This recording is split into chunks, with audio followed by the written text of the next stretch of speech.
Is a brand new Washington Commanders stadium in Prince George's County in talks and on the table.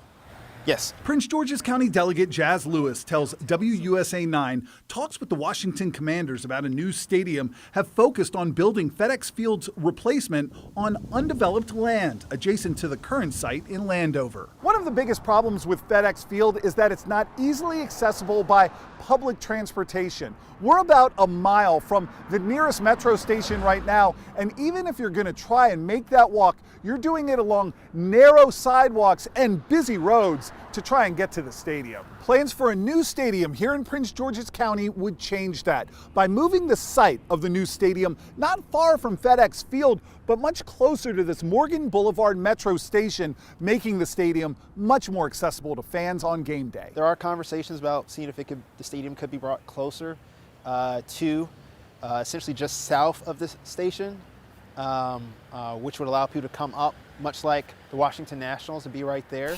Lewis says the new stadium would be part of the Blue Line Corridor redevelopment, referring to that Blue Line Metro rail that runs right through the heart of Prince George's County. The vision is to create sports and entertainment, a destination to bring amenities, that's restaurants, that's shopping opportunities to our residents, and we are developing out that vision from Morgan Boulevard all the way to Capitol Heights Metro, and we're doing that no matter what. A Commanders representative confirmed, quote, the team's broad alignment with the Prince George's County Blue Line Corridor vision. Commanders President Jason Wright hit on similar themes in a recent appearance at the Economic Club of Washington, D.C. Whether it's D.C., Maryland, or Virginia, understanding what leaders in those areas have planned for their constituents from an economic and social perspective, and crafting a vision that gets in line with that.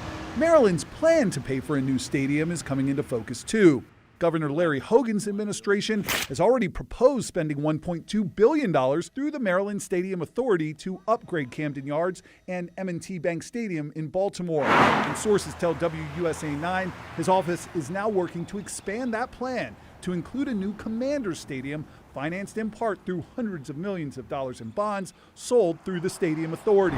If Maryland builds a new Commanders Stadium, local leaders say Daniel Snyder would not be the owner. The billionaire would lease the stadium for as long as the Commanders were there. I want to reiterate, anything the state invests in, the state owns. So it wouldn't be building any stadium for anyone. It would be building something for the people of Maryland. And Governor Hogan's office is telling us the governor spoke with County Executive Also Brooks about the stadium proposal as recently as last month, and they are working on a plan that is fair and responsible to taxpayers. Now in Virginia, lawmakers are trying to pass a $1 billion bond package to help owner Dan Snyder finance a stadium. And a lot of you may be asking, what about D.C. and that old RFK site? Well, Mayor Bowser told us she wants to bring the Commander Stadium back to D.C., but at no cost to you, the taxpayers. No formal plans have been announced just yet. Now, if you want to get a closer look at all these plans and listen to Eric on the Locked On Commanders podcast, text Stadium to that number, 202-895-5599, and we'll text you back with a link to our exclusive coverage.